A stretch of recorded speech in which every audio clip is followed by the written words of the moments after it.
श्री गणेशाय नमः। श्री विष्णु महापुराण प्रथम स्कंद प्रथम अध्याय। मुनि मैत्रेय जी का पराशर जी से संवाद। प्राचीन युग की गाथा है कि श्री सूत जी जब श्री विष्णु पुराण की महिमा का बखान करने अपने शिष्यों के समक्ष कहने लगे तो उन्होंने प्रारंभ में अपने शिष्यों को बताया कि श्री हरि विष्णु पुराण सुनने के लिए एक बार मैत्रेय जी ने मुनिवर पराशर जी को प्रणाम किया और अनुरागपूर्ण लहजे में बोली कि मैंने आपके प्रताप से ही आपके दिए हुए ज्ञान, संपूर्ण वेद वेदांग और समस्त धर्मशास्त्र का विधिपूर्वक अध्ययन मनन करने का प्रयास किया है और मैं अपने इस प्रयास में सफल भी रहा हूँ। आप मुझे सारे धर्म ग्रंथ, सारे शास्त्र एवं संपूर्ण वेद वेदांगों का ज्ञान तो दे चुके हैं, लेकिन मेरी आपके श्रीमुख से यह जानने की तीव्र इच्छा है कि इस संसार की सर्वप्रथम उत्पत्ति कब हुई। मेरी आपसे हाथ जोड़कर विनती है कि आप मुझे इस विषय में ज्ञान प्रदान करें और साथ ही मुझे इस बात का भी ज्ञान दे कि आगे भी इस संसार की उत्पत्ति कैसे होगी। यह संपूर्ण चराचर किससे उत्पन्न हुआ, यह सब अब से पहले किसमें लीन था और दूसरे कल्प के आरंभ में आगे किसमें लीन होगा। हे मुनिश्रेष्ठ, इन सब के अतिरिक्त मैं आपसे आकाश आदि भूतों का परिमाण, पर्वत, समुद्र, देवता आदि के संबंध में संपूर्ण विवरण सहित ज्ञान लाभ पाना चाहता हूँ।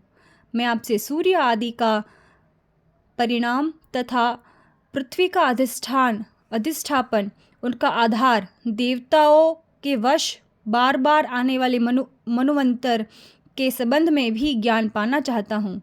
आपके श्रीमुख से बांटे गए कल्प तथा कल्पों के विभाग, प्रभाव एवं युगों के अलग अलग संपूर्ण धर्म, देवर्षि तथा राजर्षियों के चरित्र की गाथा से परिचित होना चाहता हूँ।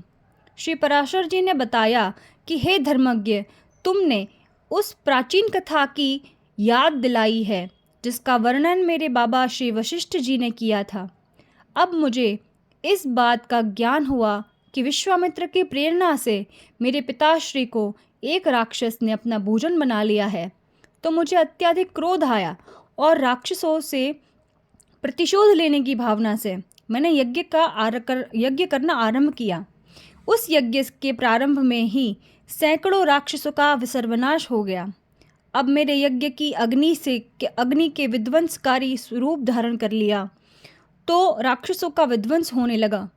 तो पितामह वशिष्ठ जी मुझसे बोले कि हे प्रियवत्स, अधिक क्रोध करना उचित नहीं।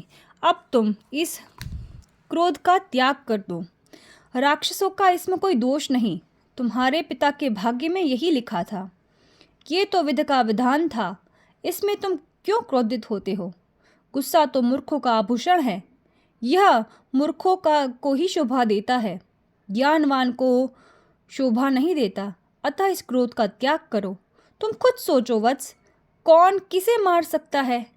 हर मनुष्य को अपने कर्मों का फल तो भुगतना ही पड़ता है, चाहे माध्यम कोई भी बने। ये बात दूसरी है। हे वत्स, तुम इन राक्षसों का नाश कर रहे हो। वास्तव में यह बेचारे तो निर्दोष है, अतः इनका नाश मत करो। इनको नष्ट करने के लिए कोई लाभ नहीं होगा। तुम अपने यज्ञ को तुरंत समाप्त कर दो, क्योंकि साधु की प्रवृत्ति तो क्षमा करना ही है, न कि क्रोध करना है। पितामह वशिष्ठ जी के ज्ञान उपदेश सुनकर, उनकी बताई बातों का गौरव जान समझकर, उनकी बातों का महत्व देकर मैंने अपने यज्ञ को समाप्त कर लिया। राक्षस यज्ञ समाप्त करते ही मुझसे महामुनि श्री वशिष्ठ जी प्रसन्न हो उठे। उसी क्षण ब्रह्मा के सुपुत्र श्री पुलत्स जी का वहां आगमन हुआ। तब मेरे पितामह महामुनि श्री वशिष्ठ जी ने पुलत्स जी को अर्घ्य दिया। तब श्री पुलत्स जी ने आसन ग्रहण किया और मुझसे संबोधित होकर उन्होंने अपने श्रीमुख से कहा कि अपने मन में राक्षसों के प्रति क्रोध होने के बाद भी तुमने श्री वशिष्ठ जी के समझाने से राक्षसों को क्षमा दान दिया, अतः तुम समस्त शास्त्रों के ज्ञाता हो जाओगे। अत्यंत क्रोधित होने के बाद भी तुमने मेरी संतानों का सर्वनाश नहीं किया, अतः मैं तुमसे प्रसन्न हूँ और तुम्हें वरदान देता हूँ कि तुम पुराण संहिता के रचयिता बनोगे, अर्थात तुम्हारे द्वारा पुराण संहिता का उदय होगा, उसकी रचना होगी और तुम प्रभु के यथार्थ रूप को पहचानोगे।